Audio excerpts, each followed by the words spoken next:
다 같이 사도신경으로 우리 신앙을 고백하며 하나님께 귀한 주일 예배를 올려드리겠습니다. 나는 전능하신 아버지 하나님 천지의 창조주를 믿습니다.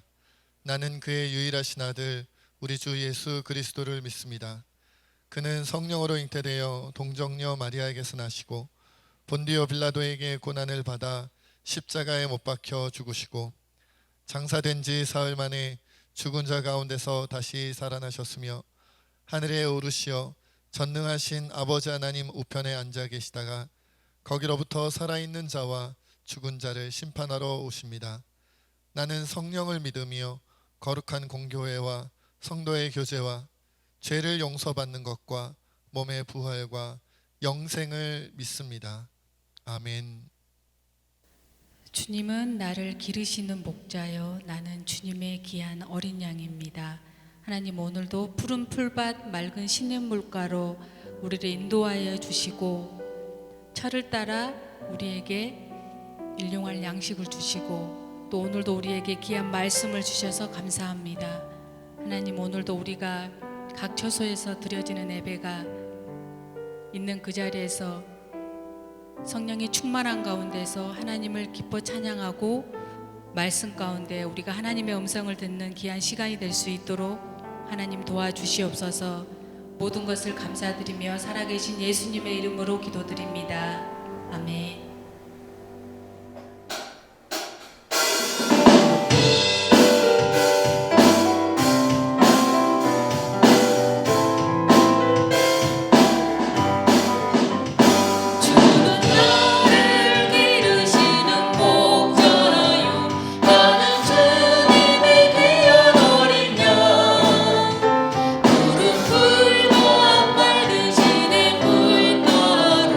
나를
우리가 어느 곳에 가든지 주님의 팔이 우리를 붙드십니다. 우리가 그 하나님을 의지함으로 나아갈 때 우리의 모든 어려움과 힘든 일들도 다 이겨낼 줄로 믿습니다. 오늘도 그 하나님께서 일하심을 우리가 예배 가운데 만나기를 원합니다.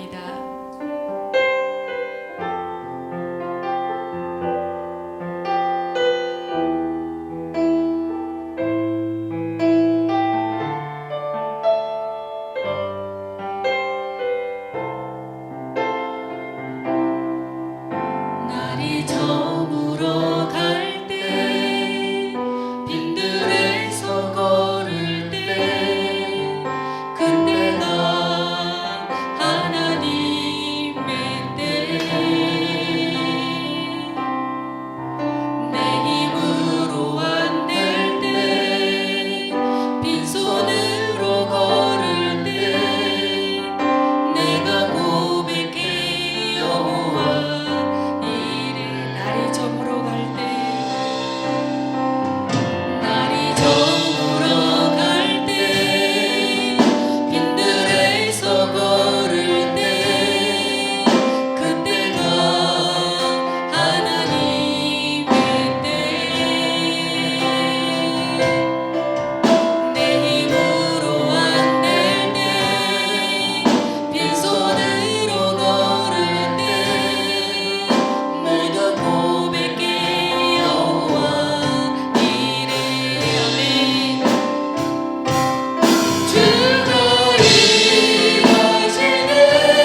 하나님 아버지, 그 무슨 말로 우리 하나님을 다 나타낼 수 있을까요? 각 사람 마음 가운데 각인된 그 하나님의 사랑과 은혜로 9월 둘째 주일에 비대면 예배로 올립니다. 하나님 아버지,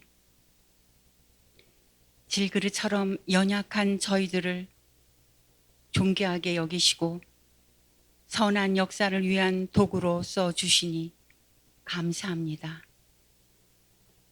복의 근원이신 주님, 진정한 복은 하나님께로부터 임한다는 사실을 깨닫게 하시고 늘 신령한 복을 사모하게 하여 주시옵소서. 세상 어떤 복도 하나님이 주시는 복과는 구별됨을 알게 하시니 감사합니다. 모든 상황은 평강이 아닐 수 있지만 장애물까지도 뛰어넘는 영적 영향력을 행사할 수 있음에 평강은 저희들의 것입니다. 한 주간도 부지불식간에 저지른 죄를 고백합니다. 또한 깊이 기도하지 못한 죄를 고백합니다.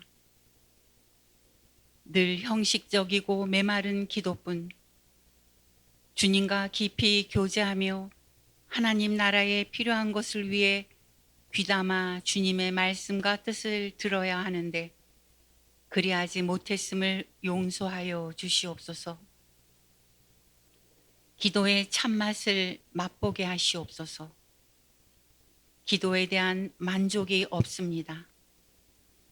주님, 남은 삶 가운데 기도의 시간이 구별되길 간절히 소망합니다. 한 해의 풍성한 결실을 맺는 9월입니다. 오랜 장마와 여러 번의 태풍으로 인해 애써 땀 흘리며 키워왔던 농작물들이 많이 망가져 버렸습니다. 농부들의 마음을 위로해 주시고 역경을 잘 이겨낼 수 있도록 힘 주시옵소서. 우리도 영적으로 얼마나 많은 결실을 맺고 있는지 돌아보게 하시고 선한 열매를 맺어 세상의 소금과 빛의 결정체가 되게 하여 주시옵소서. 하나님의 뜻과 섭리를 깨달을 수 있는 지혜를 주시고 우리 자신보다 더 우리를 더 잘 아시는 하나님을 모든 일에서 신뢰하게 하시며 매사에 하나님을 인정하는 믿음의 삶이 되게 하여 주시옵소서. 주님께서 이 땅에 세우신 세진교회를 기억하여 주실 줄 믿습니다. 주님의 사역에 보다 헌신적으로 동참하고 십자가 위에 주님을 기억하며 한 영혼 한 영혼을 천하보다 귀하게 생각하며 주님 앞으로 인도할 수 있는 그런 세진교회 되기 위해 기도합니다. 저희들에게 전도의 문을 열어주셔서 땅끝까지 이르러 복음을 전하게 하시옵소서. 내 이웃을 살피게 하시고 눈을 들어 세계 열방을 보게 하시옵소서. 온 세계에 흩어져 주의 복음을 전하는 선교사님들 위해 그들의 가정 위에 특히 자녀들 위해 안위하시고 아름다운 복음의 발자취가 든든히 세워지도록 지켜주시옵소서. 온라인으로 귀한 물질을 귀한 마음으로 바친 손길들 위해 축복하여 주시고 그 물질들이 쓰이는 곳곳마다 주님의 향기를 드러내는 선한 일들로 채워지기를 원합니다. 단위에 세우신 단위 목사님께 성령으로 덧입혀 주셔서 선포하시는 말씀이 듣는 모든 성도들에게 삶의 지침이 되며 삶이 예배자의 모습이 될 수 있도록 역사하여 주시옵소서. 늘 영육간에 강건케 하시어 모든 사역 위에 하나님의 영광이 드러나게 하시옵소서. 코로나19로 인한 어려움이 계속되고 있습니다. 하나님, 저희의 기도를 들으실 줄 믿습니다. 긍휼을 베풀어 주시옵소서. 확진자들, 모든 의료진들, 방역을 위해 애쓰시는 분들 모두에게 지치지 말고 이겨낼 수 있는 힘을 주시옵소서. 상처받고 힘들게 지내는 이들, 사랑하는 이들을 보내고 애통해하는 이들, 위로받아야 할 사람들 너무 많이 있습니다. 경제적으로도 목말라 하는 가정 많이 있습니다. 이 어려운 시기를 잘 견뎌내게 힘 주시옵소서. 세진 성도님들 가정이 예배의 처소가 되게 하시고 주님 만나는 곳이 되게 하시고 다시금 회복되는 그 시간까지 이겨내실 수 있도록 지켜주시옵소서. 기도의 끝이 없음을 늘 기억하게 하시오. 하늘나라 갈 때까지 기도의 끈을 놓지 않게 하옵소서. 비록 비대면 예배 가운데일지라도 주님의 임재를 느낄 수 있도록 사단의 역사가 발붙이지 않기를 바라옵니다. 예배의 시종을 온전히 주님께 맡겨드립니다. 아뢰지 못한 부분들도 많이 있습니다. 그것까지도 하시는 주님이심을 믿사오니 세밀한 부분까지 들어응답하여 주시옵소서. 이 모든 말씀 우리 주 예수 그리스도의 이름 받들어 간절히 기도드렸습니다. 아멘.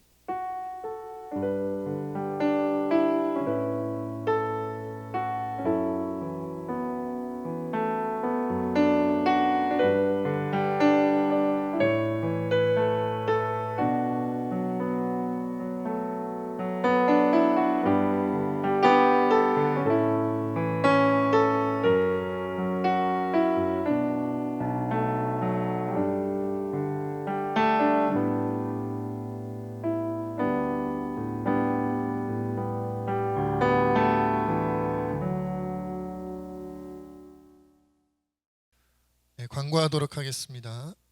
우리 공동 기도 제목 4번 함께 읽겠습니다. 금요 기도회를 살릴 50명의 기도 용사를 찾습니다. 기도원과 300 용사처럼 가정과 교회와 나라와 세계 열방을 살리고 변화시킬 것입니다. 우리가 다시 대면 예배를 드리게 되면 금요일 기도회가 다시 이어질 수 있도록 여러분들도 많이 기도해 주시기를 바랍니다. 7번도 함께 읽겠습니다. 코로나19 바이러스가 진정되고 모든 감염자들이 치료될 수 있도록 의료진들의 건강을 위해서도 함께 계속해서 기도해 주시기를 부탁드립니다. 교회 소식 그 밑에 있죠. 1번부터 4번까지는 매 주일마다 반복해서 광고가 나가고 있습니다. 여러분들 기억해 주시고요. 5번 제가 읽겠습니다. 10월 3일 개천절, 10월 9일 한글날에 진행되는 서울 도심의 야외에서 진행되는 집회에 참석하시는 분들이 혹시 계시다면 2주간 동안 자가 격리를 하시고 우리가 혹시 대면 예배를 다시 시작하게 되더라도 본당 예배 참석을 삼가해 주시기 바랍니다. 우리가 우리 성도님들을 비롯하여 지역 주민들 모든 분들의 건강을 위해서 이 부분을 여러분들 기억해 주시고 꼭 지켜주시기를 부탁을 드립니다. 그럼 오늘 하나님께서 우리에게 주신 말씀 함께 보겠습니다. 마가복음 3장 31절에서 35절까지의 말씀입니다. 제가 가진 성경으로는 신약 성경 57페이지쯤에 있습니다. 마가복음 3장 31절에서 35절까지의 말씀입니다. 제가 봉독하겠습니다. 그때 예수의 어머니와 동생들이 와서 밖에 서서 사람을 보내어 예수를 부르니 무리가 예수를 둘러 앉았다가 여짜오되 보소서 당신의 어머니와 동생들과 누이들이 밖에서 찾나이다. 대답하시되 누가 내 어머니이며 동생들이냐 하시고 둘러앉은 자들을 보시며 이르시되 내 어머니와 내 동생들을 보라.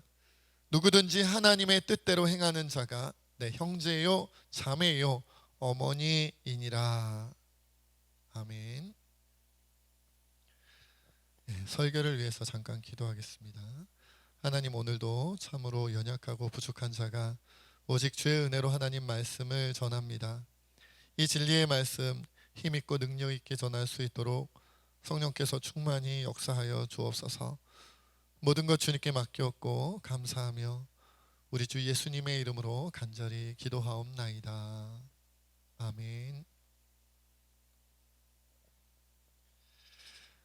우리가 지난번에 예수님께서 귀신 들린 자를 고쳐주셨다. 그래서 그것을 지켜보고 있던 예루살렘에서 파견된 서기관들이 바알세불 논쟁을 벌였던 것, 그리고 예수님께서 그에 대해서 성령 모독죄에 대해서 이야기하셨던 것들에 대해서 이제 우리가 나눴었죠. 근데 그 장면 가운데 또 어떤 일이 있었냐면 예수님의 친족들이 예수님의 소식을 듣고는 예수님께서 어떻게 되었다고 생각했어요?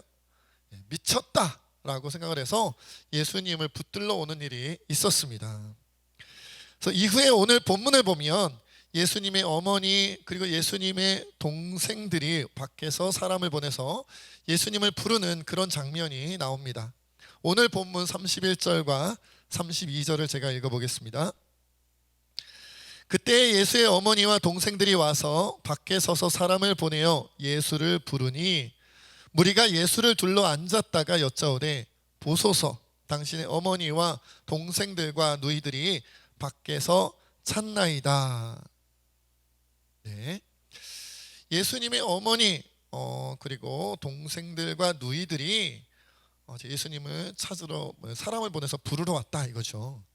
아마도 예수님 주변에 사람들이 많이 빽빽하게 모여 있어서 직접 예수님께 나아가지는 못하고, 그렇죠? 그리고 사람을 보내서 근처에 있는 사람들을 보내서 예수님을 좀 불러달라, 밖으로 불러달라 이렇게 부탁한 것으로 보입니다. 그런데 이에 대한 예수님을 부르러 온 가족들의 부름에 대한 예수님의 대답이 이렇습니다. 33절로 35절도 제가 읽겠습니다. 대답하시되 누가 내 어머니이며 동생들이냐 하시고 둘러앉은 자들을 보시며 이르시되 내 어머니와 내 동생들을 보라. 누구든지 하나님의 뜻대로 행하는 자가 내 형제요 자매요 어머니이니라고 이제 예수님께서 말씀하시죠.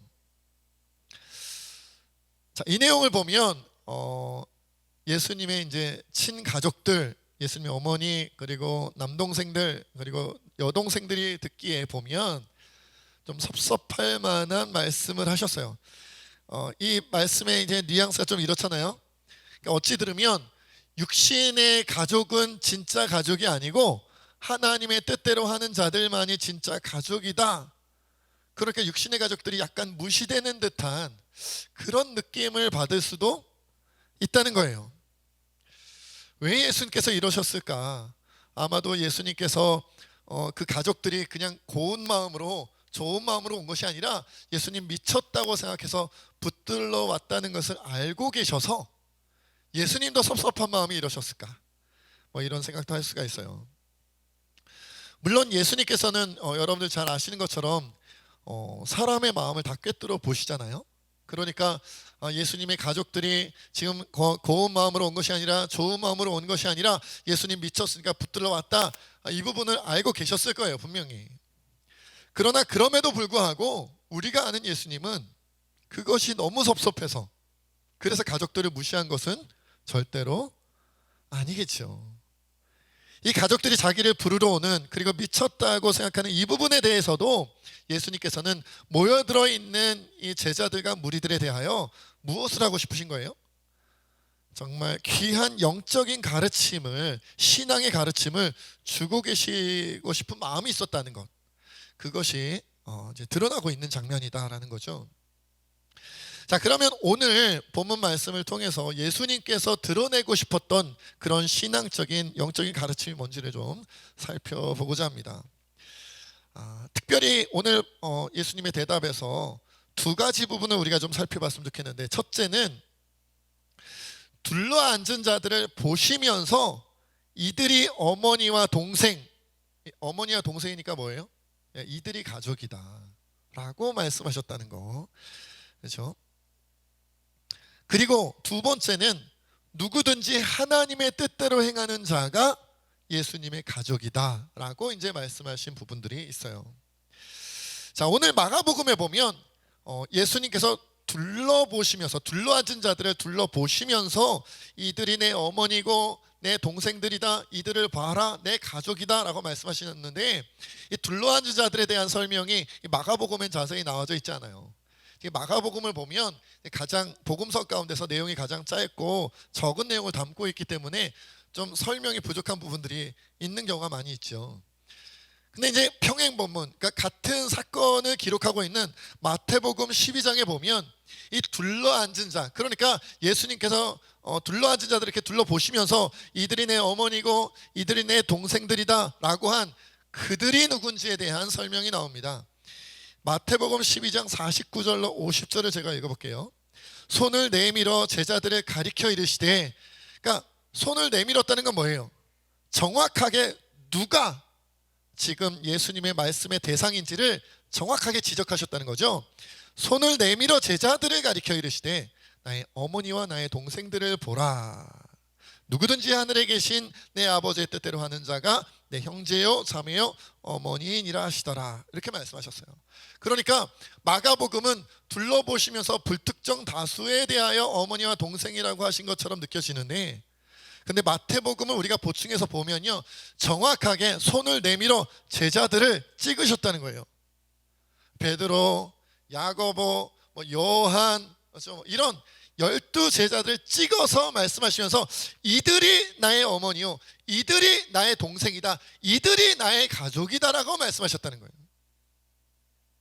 그러니까 우리가 이 마가복음과 마태복음의 내용을 통해서 알 수 있는 예수님의 영적인 가족이 되는 기준은 뭐예요? 두 가지로 살펴볼 수 있다. 첫째는 뭐예요? 예수님의 무엇이 되는 것이다? 제자가 되는 것이다. 예수님의 제자가 돼야 영적인 가족이 될 수 있다. 그리고 두 번째는 뭐예요? 이렇게 예수님의 제자, 영적인 가족이 될 수 있는 예수님의 제자는 어떤 사람들이다? 하나님의 뜻대로 행하며 사는 사람들이다. 요것을 이제 얘기하고 있는 거죠. 그러니까 예수님의 제자가 돼서 예수님께 가르침을 받는 자들이고, 예수님의 가르침을 받은 그들은 하나님의 뜻대로 행하게 된다. 그래야 무엇이 된다? 예수님의 영적인 가족이다 이 말이죠.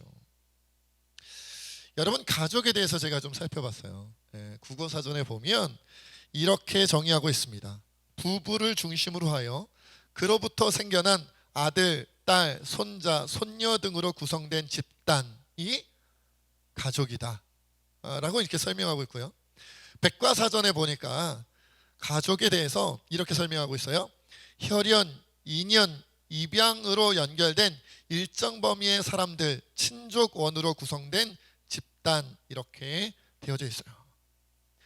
그러니까 이것을 이제 우리가 합쳐서 생각을 해보면, 한마디로 가족이 된다는 것은 부부를 중심으로 해서 생겨난 일정 범위에 함께 모여져 있는 구성된 집단, 우리가 이것을 조금 더 풀어서 생각한다면 함께 모여 생겨난 운명 공동체가 뭐예요? 가족이다 이거예요. 그러니까 부부를 중심으로 해서 함께 모여서 구성이 되었는데, 그들은 앞으로 인생의 운명의 공동체로 엮일 수밖에 없는 존재들이다 이거죠.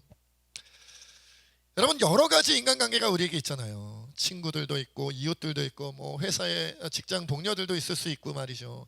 여러 가지 우리에게는 친척들도 있고 인간관계가 있을 수가 있는데, 그 인간관계들 가운데서 여러분, 태어날 때부터 죽을 때까지 영향을 주고받고 연결되어져 있고, 그들의 운명의 여러 가지 부분들을 함께 나눌 수 있는, 그렇게 나눠질 수밖에 없는 그런 존재는 누구밖에 없어요? 가족밖에 없다는 거예요. 그 어떤 존재도 태어날 때부터 죽을 때까지 그 운명의 인생이 연결되어져 있는 그런 경우는 거의 없어요. 오직 무엇만이? 가족만이 태어날 때부터 죽을 때까지 우리가 삶의 운명의 인생에 연결된 존재들이다. 그러니까 여러분, 우리가 이것을 통해서 알 수 있는 오늘 말씀의 내용은 뭐겠어요? 예수님의 영적인 가족이 된 사람들은 어떻게 되는 거예요? 예수님 믿기 전에는 그러지 않았겠지만 예수님을 믿음으로 말미암아 새롭게 신앙으로 태어난 그 순간부터, 새 사람으로 태어난 그 순간부터는 우리 이 땅에서의 생이 마감되어지는 그때까지 예수님과 어떻게 되는 것이다? 필연적으로 영적인 가족으로 얽혀있고 예수님의 운명을 함께 나누는, 예수님의 운명과 함께 하게 되는 그러한 존재가 바로 예수님의 영적인 가족들이다라는 것이죠. 그러니까 내 삶의 모든 부분에 있어서 우리는 예수님과 필연적으로 연결이 되는 거예요. 그렇다면 예수님의 모든 이 땅에서의 33년 동안의 모든 삶의 모든 부분들, 그리고 무엇보다도 예수님의 십자가 고난의 길과 예수님의 부활이라는 그 운명이 무엇이 된다? 바로 나의 운명이 되고 나를 비롯한 모든 그리스도인들의 운명이 된다. 이것이 우리가 영적인 예수님의 가족이 되었다는 의미가 되었다는 거죠. 그러니까 예수님의 모든 발자취가 운명적으로 나와 연결이 되는 거예요. 내가 벗어나고 싶다고 해서 벗어날 수 있는 게 아니에요. 벗어나는 순간 나는 영적인 가족이 아닌 게 되고, 영적인 가족이 아니라면 내가 예수님과 연결되어져 있던 그 연결고리가 어떻게 되는 거예요? 끊어진다. 오늘날 우리는 쉽게 생각하는 경향이 있어요. 제가 누누이 말씀드립니다마는 신앙생활 그렇게 피곤하게 할 필요 없다. 신앙생활 그렇게 막 애타게 할 필요 없다. 적당한 선을 지키면서 그냥 예수님을 바라보기는 하지만 예수님의 발자취를 그대로 따라갈 필요는 없다. 어떻게 그렇게 살아가냐? 우린 연약하다, 우린 부족하다, 우린 모자람이 많다. 절대로 그렇게 할 수 없다. 그러니까 애초에 예수님과 적당한 거리와 선을 두고 천천히 그냥 조금씩만 따라가면 된다. 가다가 그냥 어느 정도 선에서 그냥 멈춰서 바라보기만 해도 된다. 이것이 오늘날 우리들의 모습일 때가 많이 있다는 거죠. 그러나 여러분, 우리가 가족으로 그리스도의 보혈의 피로 예수님의 보혈의 그 혈연으로 묶여지는 순간 우린 그렇게 여유 있게 예수님을 따라갈 수 있는 존재가 못 돼요. 그럴 수가 없어요. 예수님과 피로 맺어지는 순간, 예수님의 가족이 되는 순간, 비록 우리가 연약하고 부족한 것은 그대로이지만, 맞아요, 우리가 여전히 주님을 쫓아가기엔 너무나도 형편없는 존재인 건 맞지만, 그럼에도 불구하고 최선을 다하여 주님을 향해 정말 거리를 두고 가는 것이 아니라 조금이라도 주님 앞에 더 가까이 나아가기 위하여, 조금이라도 그 발자취를 바르게 따라가기 위하여 애쓰는 존재가 되어야만 한다는 것이죠. 그것이 영적인 가족이 된다는 의미예요.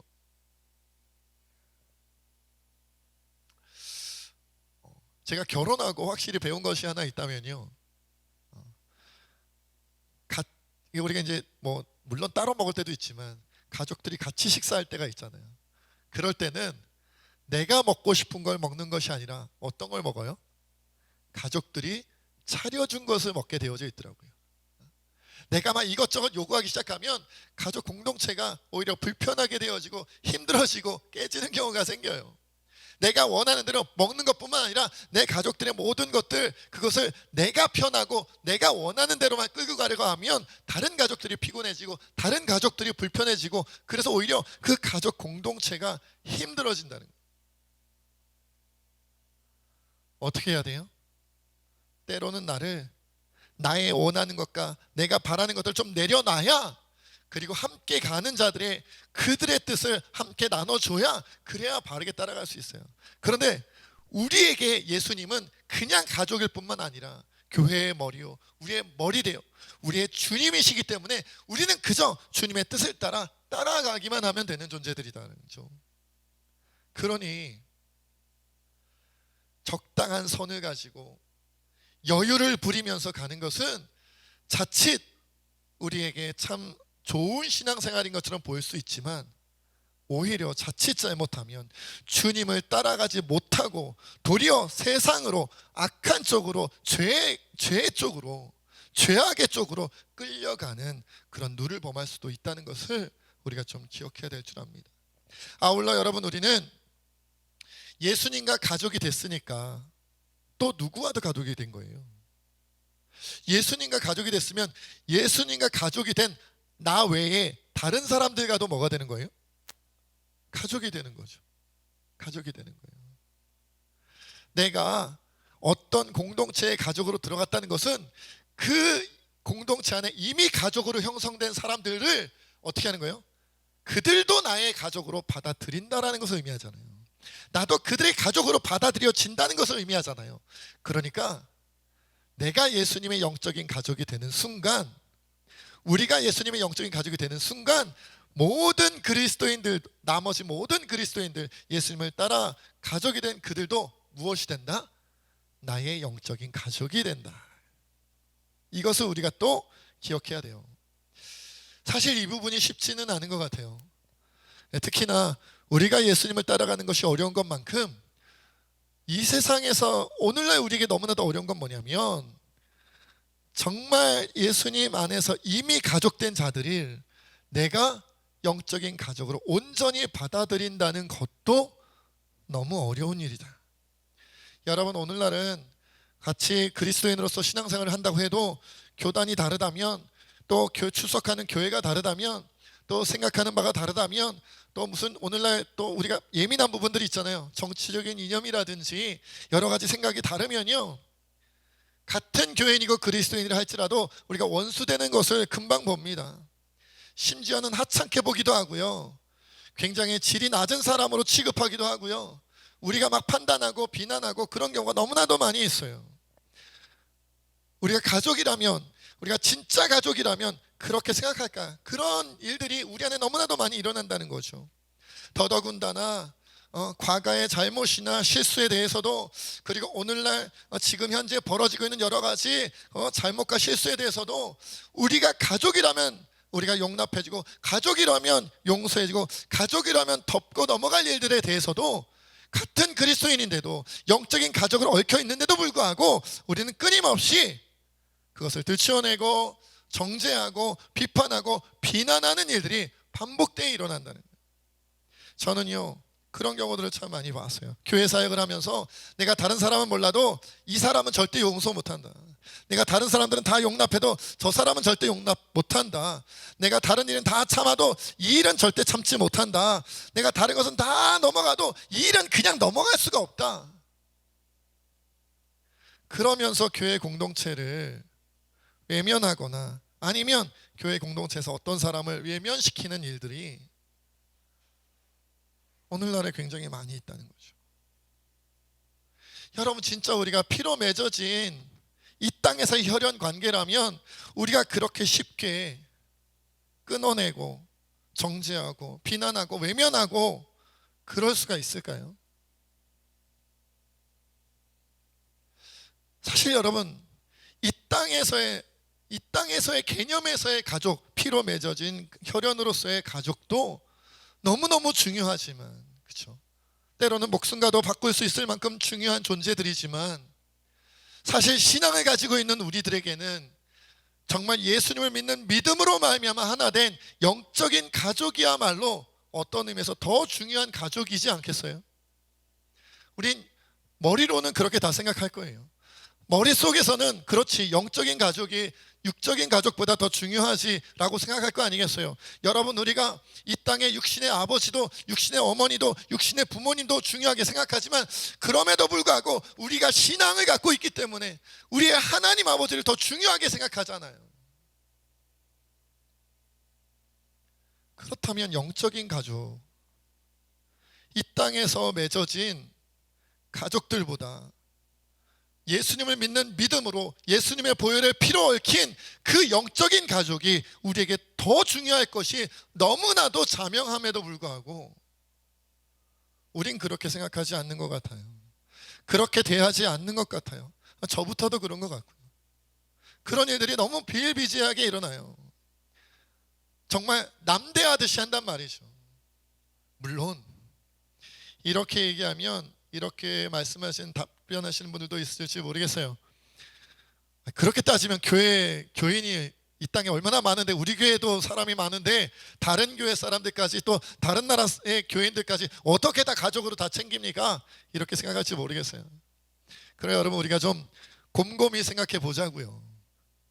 우리가 정말 내가 만나기 어렵고 내가 대하기 어려운 사람들까지 챙기느라 영적인 가족을 챙기는 것이 어려운 건가요?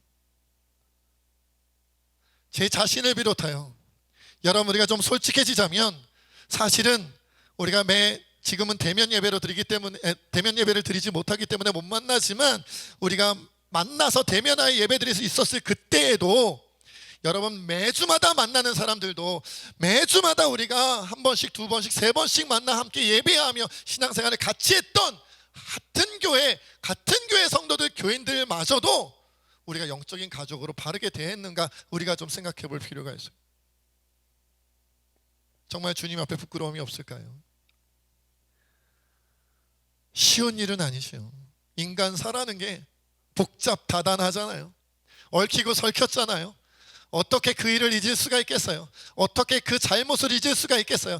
어떻게 그 실수를 잊을 수가 있겠어요? 어떻게 그 과거의 문제들을, 어떻게 지금 일어나고 있는 이 문제들을 어떻게 우리가 뿌리칠 수 있겠어요? 인간은 못해요. 그러니까 예수님의 힘을 빌어서 하는 거죠. 예수님의 힘을 빌어서 용서하는 거고요. 예수님의 힘을 빌어서 용납하는 거고요. 나는 못하니까 예수님의 힘을 빌어서 품어주고 사랑하는 것이다, 이거죠. 자, 그리고 마지막으로 한 가지만 더 짚어봐야 할 부분이 있습니다. 그래요, 내가 이제 예수님의 가족이 되어서 예수님의 끝까지 운명 공동체로 따라가고, 그리고 나와 함께 믿음의 공동체, 믿음의 신앙의 가족이 된 사람들을 정말 예수님의 힘을 빌어서 내가 품고 사랑해 준다면, 그렇다면 이 영적인 가족 공동체 밖에 있는 사람들에 대해서는 어떻게 될까요? 제가 이 설교를 준비하면서 이 부분도 꼭 다뤄야겠다라고 생각했어요. 왜냐하면 오늘날 우리 교인들이, 성도님들이, 저를 비롯한 한국교회 성도님들이 약간 좀 배타적인 성향을 가진 경우가 많이 있다는 걸 느꼈기 때문이에요. 내가 아닌, 우리가 아닌 나와 만나는 사람들, 내가 아끼는 사람들, 내가 사랑하는 사람들을 제외한 그 밖에 있는 사람들에 대해서 우리가 굉장히 어떤 면에서 보면 비판적이고 어떤 면에서 보면 굉장히 공격적이고 배타적인 모습을 보일 때를 제가 많이 봤다는 거죠. 제가 많이 느꼈다는 거예요. 여러분, 우리가 그렇게 느끼지 않습니까? 교회 밖에 있는 사람들에 대하여, 아니 교회 안에 있는 사람들끼리도 다툴 때가 많은데 심지어 교회 밖에 있는 사람들에 대해서는요, 그리고 교회 안에 있다 할지라도 오늘 본문 말씀에 주님이 말씀하셨잖아요. 아버지 뜻대로 하는 자가 가족이라 그랬으니까 교회 안에 있다 할지라도 아버지 뜻대로 살려고 순종하려고 하지 않는 자들도 있단 말이죠. 우리 눈에 보이잖아요. 분명 교회 안에 있는데도 하나님 아버지 뜻대로 살고자 하는 마음이 없어, 그런 의지가 없어, 그런 믿음의 결단이 없어, 그런 사람들 분명히 있단 말이에요. 그런 사람들은 그러면 어떻게 해야 되느냐? 그들은 우리 가족이 아니니까 외면해요? 우리 가족이 아니니까 그냥 몰라라 해요? 우리 차갑게 대해요? 물론 그건 아닌 것 같죠. 여러분, 이 부분에 대해서 우리가 좀 누가복음 15장에 있는 말씀을 좀 참고하려고 합니다. 누가복음 15장 4절에 보니까 이런 말씀이 있어요. 너희 중에 어떤 사람이 양 100마리가 있는데 그 중에 하나를 잃으면 99마리를 들에 두고 그 잃은 것을 찾아내기까지 찾아다니지 아니하겠느냐. 누가복음 15장 8절도 읽겠습니다. 어떤 여자가 10드라크마가 있는데 하나를 잃으면 등불을 켜고 집을 쓸며 찾아내기까지 부지런히 찾지 아니하겠느냐. 15장 7절까지만 제가 읽겠습니다. 내가 너희에게 이르노니 이와 같이 죄인 한 사람이 회개하면 하늘에서는 회개할 것 없는 의인 99으로 말미암아 기뻐하는 것보다 더하리라. 여러분, 하나님께서는요, 양 100마리가 있는데 하나를 잃으면요 99마리를 들에 두고 잃은 것을 찾아내기까지 찾아다니신대요.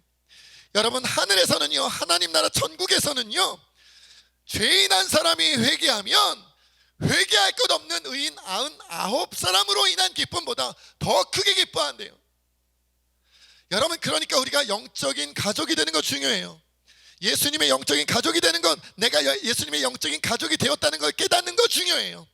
그리고 우리 모든 그리스도인들, 하나님 뜻대로 순종하고자 하는 사람들, 그들이 나의 영적인 가족이 되었다는 것, 이것을 믿고 섬기는 것도 중요해요. 그런데 더 중요한 것, 예수님께서 더 기뻐하시는 것, 하나님께서 더 기뻐하시는 것이 뭐냐면, 회개할 것 없는, 아직도 예수님의 영적인 가족이 되지 못한, 교회 다니지 않는 사람들, 그리고 교회를 다니기는 하지만 하나님의 뜻대로 순종할 마음이 없는 그들이 회개하여 하나님 뜻대로 순종하게 되는 것, 이것을 주님은 더 기뻐하신다. 우리가 이것을 더 추구해야 된다. 이것을 위해서 우리가 더 기도해야 된다. 이것을 위하여 우리가 더 노력해야 된다. 더 섬기며 헌신하며 애써야 된다는 거예요. 그러니까 여러분, 오늘 말씀에서 우리 잊지 말아야 될 것은, 내가 예수님의 가족이 되고 예수님의 가족된 사람들을 내가 챙기며 사랑해야 된다는 것 잊지 말아야겠지만, 그것보다 더 아직도 예수님의 가족이 되지 못한 사람들, 교회 밖에 있는 사람들, 그리고 교회 안에 있지만 아직도 하나님께 헌신하고 순종할 마음이 준비되어 있지 않은 자들, 진정한 제자로 살고 싶어 하지 않는 자들을 우리가 더 챙기고, 우리가 더 아끼고, 우리가 더 사랑해야 된다. 물론 이게 쉬운 일은 아니에요. 아까 나눴던 누가복음 15장에 보면 탕자 비유도 나오죠. 탕자 이제 둘째 아들이잖아요. 허랑방탕하다가 이제 돌아온 아들. 그런데 그 가운데서도 끝까지 아버지와 함께 했던 첫째 아들이 탕자가 돌아와서 아버지가 잔치 벌여줬을 때 이렇게 불평하는 장면들이 나오죠. 마치 오늘날 우리의 모습인 것 같아서 제가 한번 읽어보겠습니다. 누가복음 15장 29절로 30절 말씀입니다. 아버지께 대답하여 이르되, 첫째 아들의 얘기입니다. 내가 여러 해 아버지를 섬겨 명을 어김이 없거늘 내게는 염소 새끼라도 주어 나와 내 벗으로 즐기게 하신 일이 없더니, 아버지의 살림을 장녀들과 함께 삼켜버린 이 아들이 돌아오매 이를 위하여 살찐 송아지를 잡으셨나이다. 여러분, 첫째 아들이 물어본 게 아니에요. 왜 이 탕자는 위에서 잔치를 벌여줍니까? 나를 위해서는 안 한 일을. 염소도 안 잡아주셨는데 왜 송아지 잡으셨어요? 물어본 게 아니고요, 아버지께 화를 낸 거잖아요. 나는 아버지를 떠난 일이 없는데 염소 새끼 한 마리라도 잡아주지 않고, 아버지의 명을 어기고 장녀들과 함께 그 살림을 삼켜버린 이 둘째 아들 탕자를 위해서는 송아지를 잡고 잔치를 벌여주니까 어떻게 된 일입니까? 화를 내는 거예요. 여러분, 우리 모습이 이렇지 않습니까?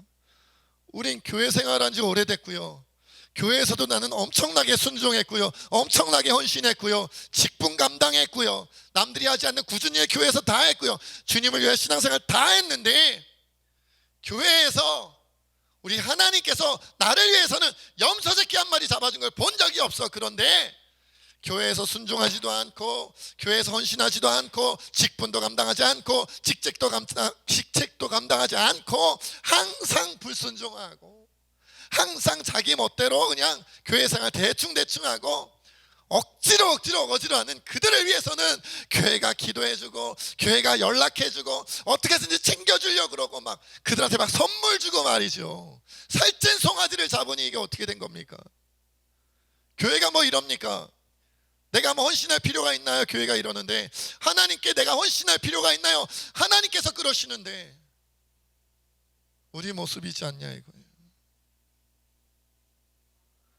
그러나 그에 대해서 아버지께서 첫째 아들에게, 그러니까 우리 하나님께서 우리에게 이렇게 대답하십니다.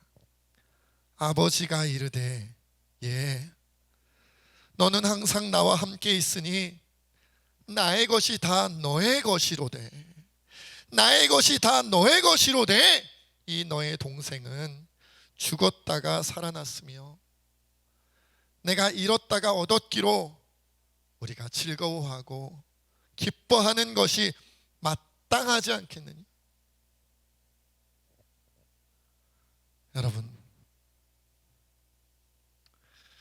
예수님의 영적인 가족이 되는 순간 이제부터 우리가 해야 할 일은요, 물론 예수님 따라가고요, 그리고 이미 예수님의 가족이 된 사람들과 우리가 우애 있게 서로 사랑하며 잘 지내는 거고요.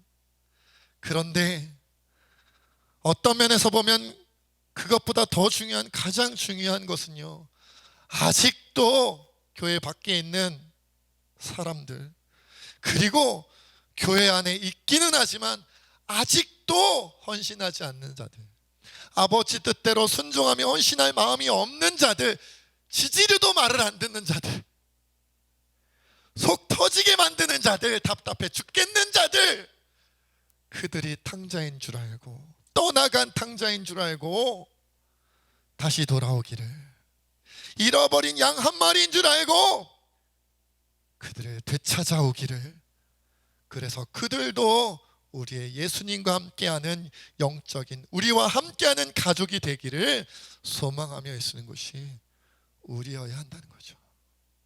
우리 시간 함께 하나님 앞에 기도하며 나아가기를 원합니다. 우리 세 가지를 놓고 기도하겠습니다. 내가 이제 예수님의 피로 말미암아, 예수님의 생명으로 말미암아 예수님 가족이 되었으니 주님, 예수님의 발자취를 끝까지 따라가게 하여 주시옵소서. 또한 하나님, 이미 예수님의 가족이 되어 있는 자들을 내가 차별하지 아니하고 구별하지 아니하고 나에게 잘하든 잘하지 못하든 간에 그들을 아끼고 섬기며 사랑하게 하여 주옵소서. 그리고 주님, 아직도 예수님을 믿지 못하는 자들, 교회 밖에 있는 자들, 그리고 교회 안에 있지만 아직도 하나님께 순종하지 않는, 아버지 뜻대로 살지 않는 자들에게 그들과 영적인 가족이 되게 하기 위하여 기도하며 노력하게 하여 주시옵소서. 우리 함께 주님 앞에 기도하겠습니다. 아버지 하나님, 오늘 우리도 주님 앞에 오늘 기도하며 나갈 수 있도록 인도하여 주신 것 참으로 감사합니다. 하나님, 죽을 수밖에 없는 죄인이었는데 나 같은 것을 위하여 예수님이 십자가에 못 박히시고 그 물과 피를 다 쏟아내 주심으로 말미암아 하나님, 내가 예수님의 가족이 되었습니다. 감히 내가 예수님의 가족이 되었습니다. 감사합니다. 이제는 내가 예수님의 그 발자취를 따라가는 자를 되어지게 하여 주시기를 원합니다. 아버지를 또한 주님 앞에 기도하며 나아가기는, 아버지, 이미 예수님의 가족된 자들에게 아버지, 그들을 내가 섬기며 사랑하며 그들을 품어주며 어떤 죄와 허물이라 할지라도 다 덮을 수 있는 자를 되어지게 하여 주시옵소서. 그리고 아버지 하나님, 아직도 예수님 품에 들어오지 못한 자들, 교회 밖에 있는 자들, 그리고 교회 안에 있지만 아버지 뜻대로 순종하지 못하는 자들, 답답하여 미칠 것만 같은 그런 자들이라 할지라도 품어주며 사랑하며 잃어버린 양 한 마리, 잃어버린 아들을 되찾는 심정으로 주님 품에 다시 데려오고 싶은 그 심정으로 또한 그들의 죄와 허물을 덮어주며 사랑하며 나아가게 하여 주시옵소서. 하나님 아버지, 너무나도 감사 없는 것은 죽을 수밖에 없는 죄인을, 이 못난 나를 예수님께서 피 흘리시고 대신 죽으심으로 말미암아 구원하시고 감히 예수님의 가족 삼아 주신 것 너무나도 감사드립니다.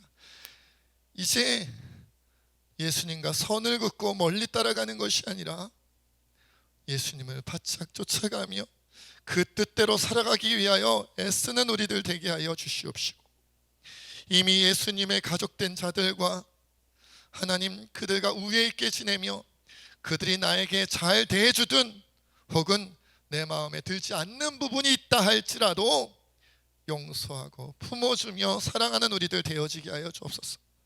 또한 하나님, 아직도 교회 밖에 있는 자들, 그리고 교회 안에 있지만 하나님 뜻대로, 아버지 뜻대로 살기를 원하지 않는 자들, 그런 자들의 허물과 그런 자들의 죄와 그런 자들의 모든 부분들까지도 내가 용서하고 용납하고 품어주며 끝까지 사랑케 하여 주시옵소서. 그래야 하나님, 우리 세진교회가, 더 나아가 한국교회가, 세계 모든 교회들이 예수님의 가족답게 살아가는 아름다운 은혜를 누리게 하여 주시옵소서. 모든 것 주님께 맡겼고 감사하며 우리 주 예수님의 이름으로 간절히 기도하옵나이다. 아멘. 우리 다 같이 결단의 찬양 주님 앞에 드리겠습니다.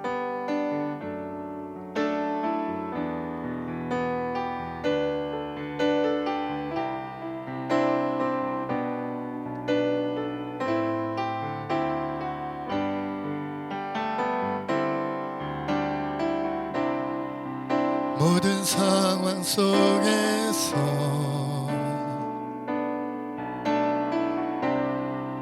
주를 찬양할지라.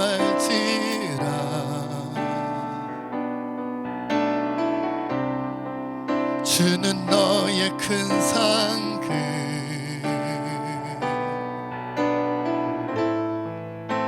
큰 도움이시라.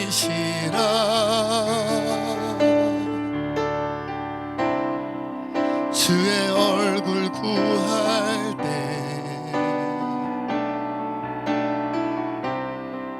주의 영을 부사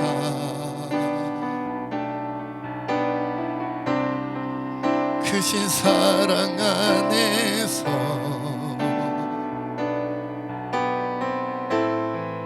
주를 보게 하소서.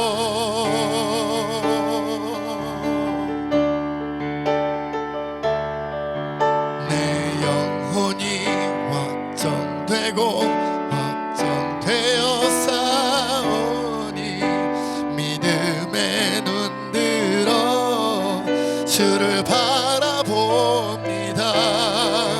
내 영혼이 확정되고 확정되어 싸우니 믿음의 눈 들어 주를 바라봅니다.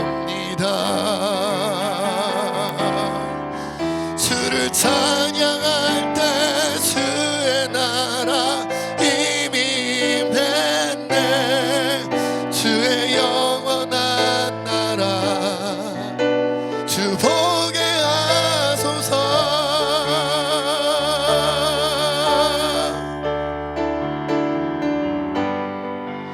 내 영혼이 확정되고 확정되어 싸우니 믿음의 눈 들어 주를 바라봅니다. 내 영혼이 확정되고 확정되어 싸우니 믿음의 눈 들어 주를 바라봅니다.